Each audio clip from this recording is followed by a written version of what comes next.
Class 6. Here we are with our SST chapter. अब तक हमने सैटेलाइट के बारे में तक पढ़ा था। सैटेलाइट क्या होती है, प्लैनेट्स क्या होते हैं, सन क्या होता है, कैसे हमारा सोलर सिस्टम फॉर्म होता है। अब हम उसके आगे मून के बारे में पढ़ेंगे। So today's topic is moon. Moon क्या है? चांद, जिसे हम ऑलमोस्ट हर रात हमारे छत से देख सकते हैं।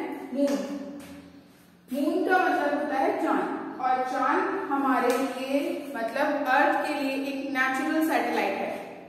ठीक है, सैटेलाइट मीन्स उपग्रह। एक नेचुरल सैटेलाइट मतलब जो कुदरती है, जिसे इंसान ने नहीं बनाया है, वो कुदरती है। मून के पास खुद की हीट नहीं होती, लाइट नहीं होती, और ना ही वहां पर वाटर है, और ना ही वहां पर लाइफ है। मतलब ना ही तो वहां पर हीट है, ना वहां पर लाइफ है, ना वहां पर वाटर है। और जब ये तीनों चीजें वहां पर नहीं है तो वहां लाइफ ऑटोमेटिकली नहीं होगी। मून जो है वो कार्टर्स से भरा हुआ है, मतलब कुछ गड्ढे होते हैं बहुत बड़े बड़े, जैसे किसी चीज के गिरने से कोई निशान बन जाता है, उस तरह के गड्ढे होते हैं पूरे मून पर, कार्टर्स बोलते हैं उन्हें।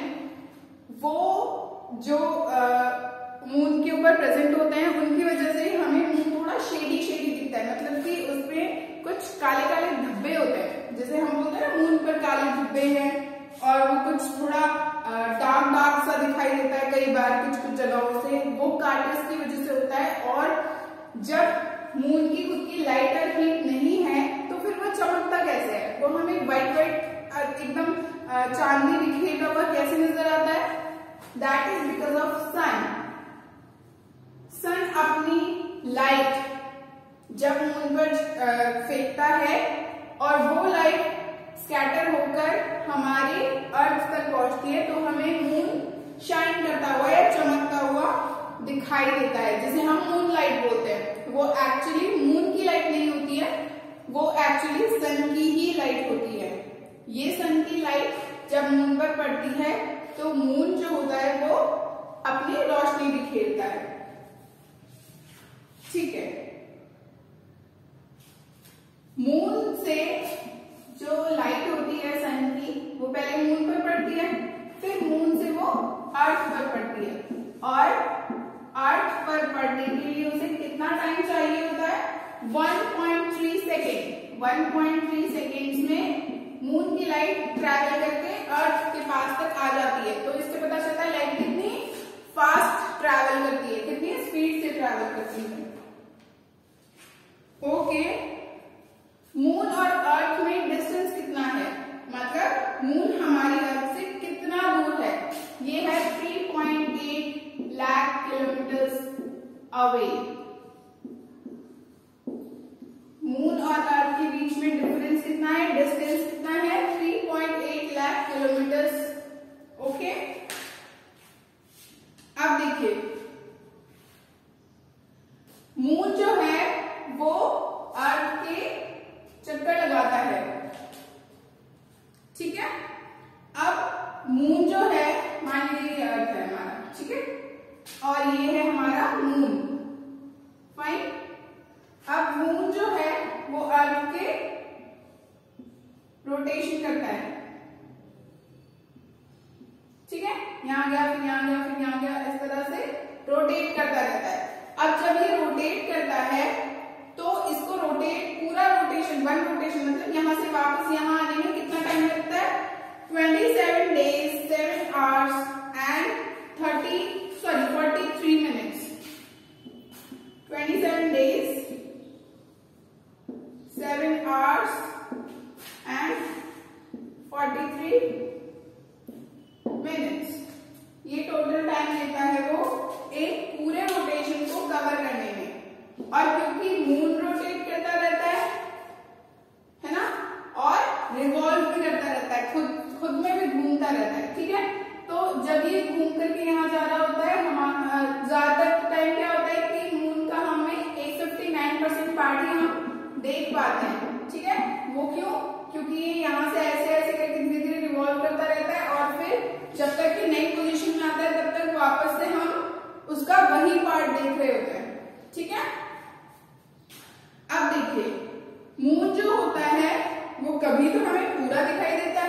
और जब भी हमें थोड़ा छोटा या फिर हाफ हाफ जिसे कहते हैं, मतलब कि वो थोड़ा छोटा दिखाई देता है। ऐसा क्यों होता है? देखिए, इसका रिलेशन भी उसके मूवमेंट पर डिपेंड करता है। धीरे धीरे जब हम मून को पूरा होते देखते हैं, ठीक है, ये मान लीजिए मून है, ठीक है, आज ये पूरा है, हम इसे क्या बोलते हैं? फुल मून नाइट, जिसे हम हिंदी में क्या बोलते हैं? पूर्णिमा। जब चांद पूरा होता है उसे हम फुल मून नाइट बोलते हैं, जिसे हम हिंदी में बोलते हैं Purnima. And when the moon is not appearing, जब मून दिखाई नहीं देता है, और ये कब होता है? 14 डेज बाद। 14 डेज बाद हम मून को आसमान में नहीं देख पाते, उसे हम बोलते हैं न्यू मून नाइट।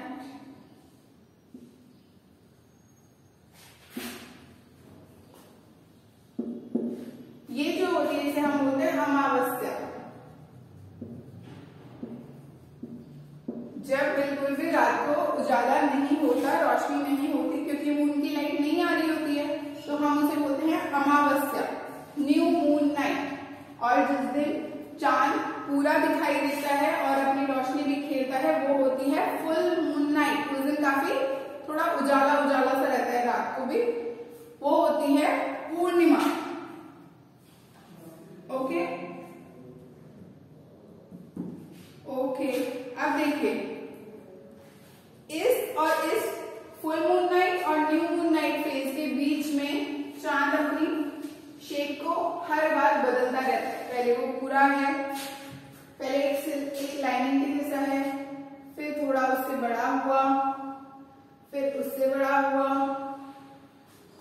फिर और ज्यादा बड़ा,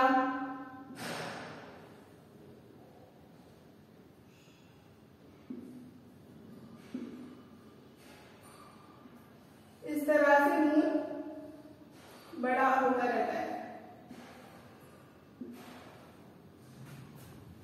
ठीक है, और ज्यादा बड़ा होता जाता है।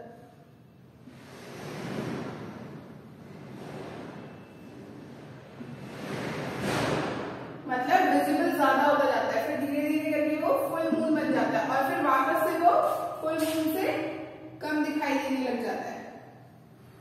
जैसे पहले हाफ हो गया, ठीक है, फिर उसके बाद और छोटा, फिर और छोटा, और फिर इस तरह से वो डिसअपियर हो जाता है, ठीक है। अब देखिए, जब मून बड़ा होता जाता है, यहां से लेकर के यहां तक, इस फेज को हम बोलते हैं वैक्सिंग। जब मून छोटे से लेकर के बड़ा होता है, और जब मून बड़े से लेकर के छोटा होने लगता है और फिर डिसअपियर हो जाता है, उसे हम बोलते हैं वेनिंग, WANING, वेनिंग, ठीक है। वैक्सिंग छोटे से बड़ा होना मून का, और वेनिंग बड़े से छोटा होना मून का, ठीक है। इन्हें हम बोलते हैं फेज ऑफ मून। ये क्या है? Phases of moon. मून किस तरह से 14 दिन, और ये हर 14 डेज में होता है। 14 दिन में अमावस्या आती है, फिर उसके बाद पूर्णिमा आती है, फिर अमावस्या, फिर पूर्णिमा, फिर अमावस्या, फिर पूर्णिमा। इस तरह एक बार वो दिखाई देता है और एक बार वो पूरी तरह से गायब हो जाता है, ठीक है। That is all about moon. ये हमने मून के बारे में पढ़ा भी। अब हम देखेंगे हमारी साइंस में, हमारे टेक्नोलॉजी ने कितनी तरक्की की कि हम मून पर जा पहुंचे। The topic is landing on moon.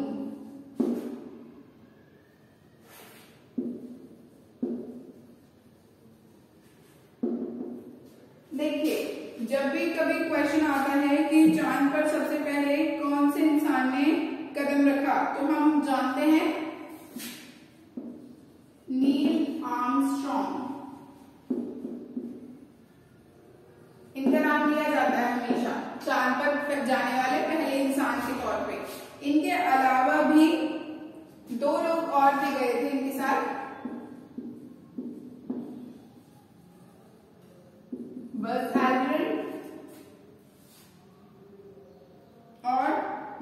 Michael Collins.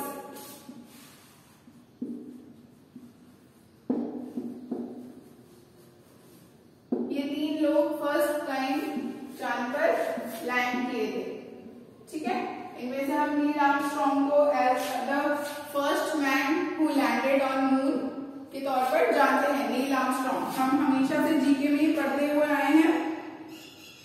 देखिए, नील आर्मस्ट्रॉन्ग जो मून पर लैंड किए वो किस विमान के जरिए गए थे वहां? अपोलो 11। अपोलो 11 नाम था उनके व्हीकल का जिसके थ्रू वो गए थे, जिस रॉकेट के थ्रू वो गए थे, जिस चीज के थ्रू वो मून पर लैंड किए थे उसका नाम था अपोलो 11। और उन्होंने कब लैंड किया था फर्स्ट टाइम मून पर? 20 जुलाई 1969। 20 जुलाई 1969 ये वो डेट थी जिस दिन इन्होंने, नील आर्मस्ट्रॉन्ग ने, बज एल्ड्रिन ने और माइकल कॉलिंस ने फर्स्ट टाइम मून पर लैंड किया था। किसके जरिए, किस विमान के जरिए गए थे वो? Apollo 11। Okay, Apollo astronauts gathered many samples. Okay, जो एस्ट्रोनॉट्स वहां गए थे वो किसी पर्पस से गए थे, ऐसे घूमने तो नहीं गए थे। तो वहां जब वो गए तो वहां से काफी सारा सामान, जैसे कि वहां के रॉक्स, वहां कोई ऐसी चीज मिली उन्हें जो डिफरेंट थी अर्थ से, वो उन सब चीजों को इकट्ठा करके अपने साथ वापस लेकर आए। क्यों लेकर आए वापस? ताकि वो उसके ऊपर स्टडी कर सके। ला करके उन्होंने वो साइंटिस्ट को दे दिया और उसके ऊपर साइंटिस्ट ने स्टडी की, ये पता करने के लिए कि वहां कैसा माहौल है, वहां क्या लाइफ हो सकती है, क्या हम वहां पर अगर वाटर अवेलेबल हो तो क्या हम वहां पर जी सकते हैं, क्या इंसान वहां तक जा सकते हैं और वहां पर एक लाइफ जो कि अर्थ पे है, जैसी अर्थ पे है, यहाँ पर सांस लेने का, पानी का, ये कोई प्रॉब्लम्स नहीं है, ये अपने आप मिल रहे हैं। तो ये सब चीजें मून पर पॉसिबल हैं या नहीं है, ये सब पता करने के लिए वहां से सैंपल्स मंगवाए गए। ये 3 एस्ट्रोनॉट्स जो गए थे वहां मून पर, वो वहां से कुछ सैंपल्स मतलब कुछ नमूने लेकर आए जिससे कि साइंटिस्ट उस मून के बारे में, मून की कंडीशंस के बारे में स्टडी कर सकें। ओके, देखिए 20 जुलाई 1969 को हमारे 3 एस्ट्रोनॉट्स ने लैंड किया था मून पर। लेकिन क्या ये पहली चीज थी जो सीधे मून पर पहुंच गई या इससे पहले भी कुछ वहां भेजने की कोशिश की गई थी? देखिए, कभी भी ह्यूमन को डायरेक्टली कहीं पर किसी और प्लैनेट पर सेंड करने के बजाय हम पहली कोशिश करते हैं कि कोई और चीज, एक रोबोट और कोई यान या कोई ऐसी चीज वहां पर पहले भेजी जाए और वहां किसी तरह के खतरे को डिस्कार्ड कर दिया जाए। अगर वहां पर कोई खतरा है तो उसका पता लगाया जाए। सीधे वहां पर इंसान को भेजना थोड़ा मुश्किल होता है, इसलिए 12 सितंबर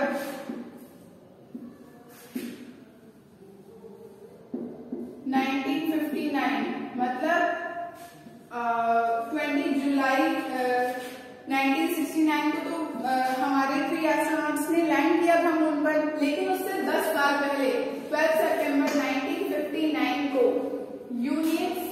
सोवियत यूनियन ने एक उनका खुद का लूना 2 नेम से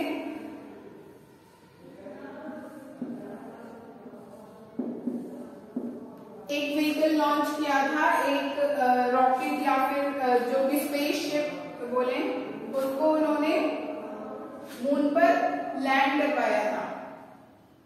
पूरी दुनिया में वो पहली चीज थी जो मून पर गई। ये क्या थी? एक नॉन लिविंग थिंग, मतलब इसमें कोई भी इंसान इसके साथ नहीं भेजा गया था। लूना 2 जो व्हीकल था वो मून पर लैंड हुआ 12 सितंबर 1959 में और ये फर्स्ट थिंग या फर्स्ट चीज बना जो मून पर पहुंचा। इसके बाद सेकेंड टाइम में हमारा अपोलो 11 गया था 3 एस्ट्रोनॉट्स के साथ, जो वहां गए, वहां थोड़ा देखा, स्टडी किया और वहां से सैंपल्स लेकर के साइंटिस्ट किसके लिए, स्टडी करने के लिए वहां से सामान लेकर के आए। अब देखिए, अर्थ हो गया, मून हो गया, सन हो गया, और अर्थ के अलावा बाकी कुछ जो प्लैनेट्स बच रहे थे हमारे वो भी हो गए। सब चीजें कवर हो गई। अब क्या बचता है? स्टार्स। स्टार्स सिर्फ वही नहीं होते जो हमें ऊपर दिखाई दे रहे हैं, इनके अलावा भी और बहुत सारी ऐसी चीजें होती हैं जो हमें बहुत या तो कम दिखाई देती हैं या फिर वो किसी तरह से हमारे अर्थ को, हमारी सराउंडिंग को, हमारे सन को इफेक्ट कर रही है। अब देखिए, आपने कई बार देखा होगा कि टूटता हुआ तारा नजर आता है आसमान में, अगर किसी ने देखा हो तो जो टूटता हुआ तारा होता है वो क्या होता है, एक्चुअली है क्या वो चीज, उसके बारे में हम देखेंगे। अब उसके बारे में हम थोड़ा सा स्टडी करेंगे। तो फर्स्ट है हमारा एस्टेरॉइड्स।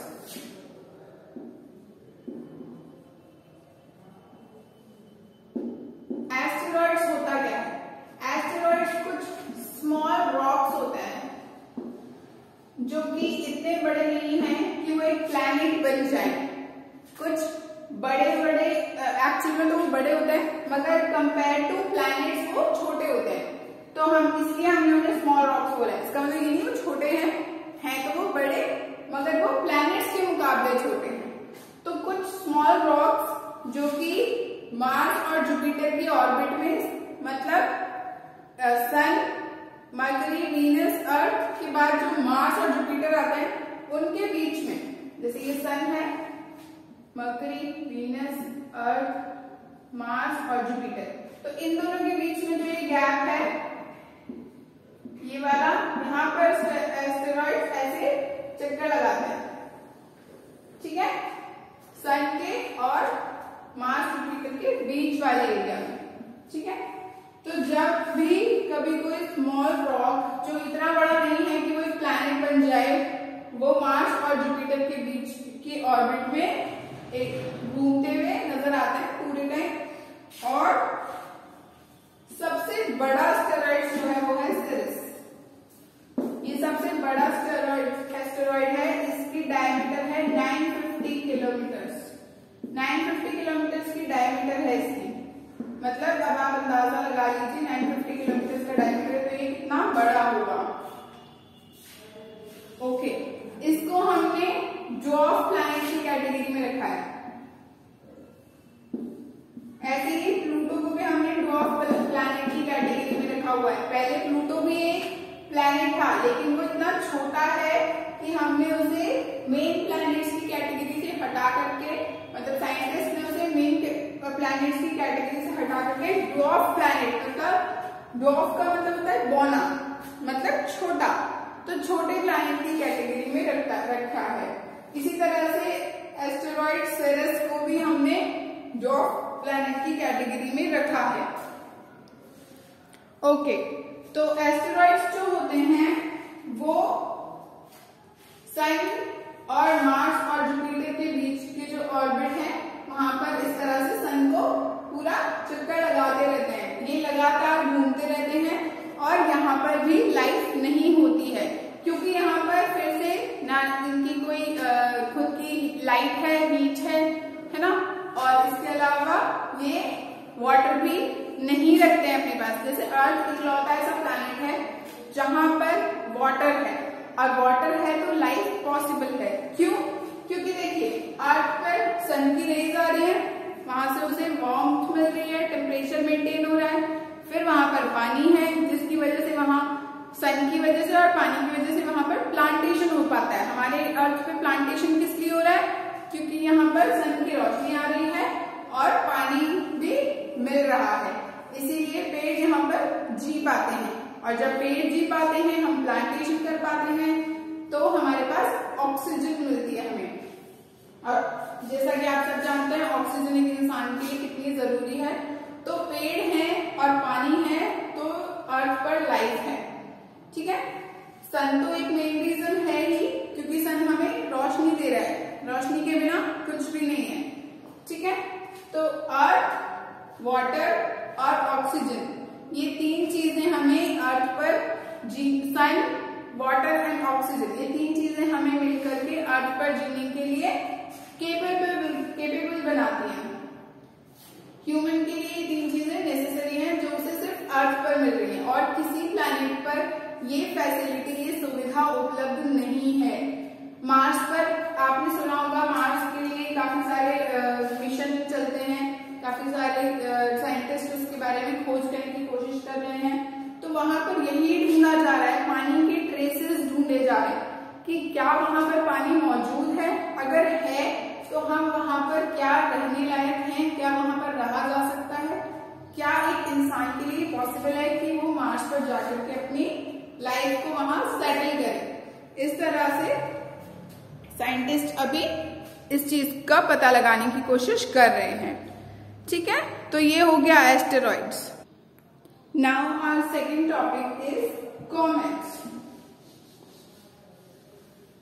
कॉमेट्स क्या होता है? कॉमेट्स गैसेस से बना हुआ एक पार्टिकल होता है।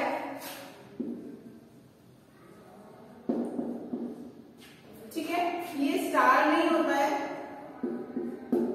ठीक है, कॉमेट एक स्टार नहीं होता है। कॉमेट एक रॉक का पीस होता है जो कि सन, जो हमारा सन है, उसके आसपास चक्कर लगाता है। ठीक है, कॉमेट्स जो होता है उनको हम स्टार विद अ टेल, ठीक है, स्टार विद अ टेल भी बोलते हैं। Don't get confused with it being shooting star. ये शूटिंग स्टार नहीं होता है, ये डूबता हुआ तारा नहीं होता है। देखिए एक बार, स्टार विद अ टेल, इसको हम स्टार विद अ टेल भी बोलते हैं। क्यों? क्योंकि ये जो होता है इसके पीछे ऐसे गैसेस की तरह रोशनी निकलती हुई होती है। जैसे मान लीजिए वो कॉमेट है, इसके पीछे से ऐसे हल्की सी रोशनी निकलती रहती है। अब ये क्यों निकलती है ये हम देखेंगे। ठीक है, सन के आसपास ये चक्कर लगाता है और इसको हम स्टार विद अ टेल भी बोलते हैं क्योंकि इसके पीछे से रोशनी निकलती हुई नजर आती है। कॉमेट्स कब दिखाई देते हैं?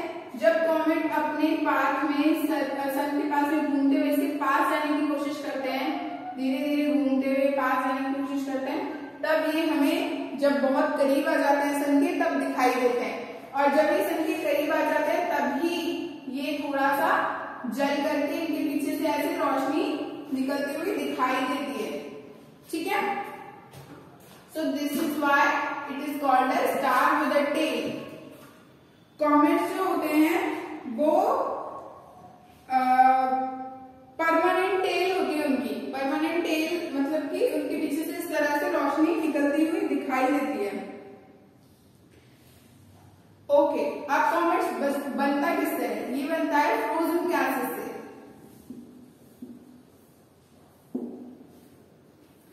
ठीक है, जब एक कॉमेट सन के पास में आता है तो वो क्या होता है? जलने लगता है। कोई भी फ्रोजन चीज गर्मी के पास में आएगी तो वो जलने लगेगी और फिर इसके बाद क्या होता है? उसमें से इस तरह से लाइट निकलती हुई दिखाई देती है। ये परमानेंट नहीं होती है ये टेल, जब भी ये सन के पास आता है तभी ये दिखाई देती है। और कॉमेट भी हमें तभी दिखाई देता है, सन के पास चक्कर काटते हुए इसके पास जाने की कोशिश करता है और तभी हमें ये टेल दिखाई देती है। अब देखिए, सबसे ज्यादा फेमस और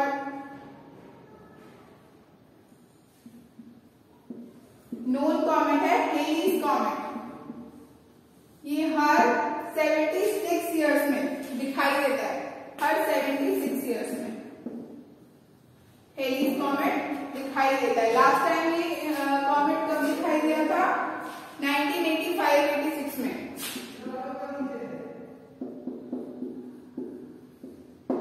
1985-86 में लास्ट टाइम हेलीज कॉमेट दिखाई दिया था और अब यहां से 76 इयर्स बाद, मतलब 2060-70s के आसपास ये वापस दिखाई देगा। 76 इयर्स बाद, यहां से 76 इयर्स बाद ये हेलीज कॉमेट वापस से दिखाई देगा। और हेलिस कॉमेट कब दिखाई देता है? जब वो सन के बहुत करीब आ जाता है। कोई भी कॉमेट कब दिखाई देता है? जब वो सन के बहुत करीब आ जाता है। इस तरह से हम कॉमेट्स को रीड करते हैं। ध्यान रखिएगा, comet is not a star. Comet एक स्टार नहीं है, इसे स्टार विद टेल सिर्फ नाम दिया गया है, एक्चुअली में कॉमेट स्टार नहीं होता है। So that's all for today, we will continue later. Try to read the chapter from the book, purchase the books and try to read it. समझने की कोशिश करें, कोई भी प्रॉब्लम होती है, I am here. Thank you.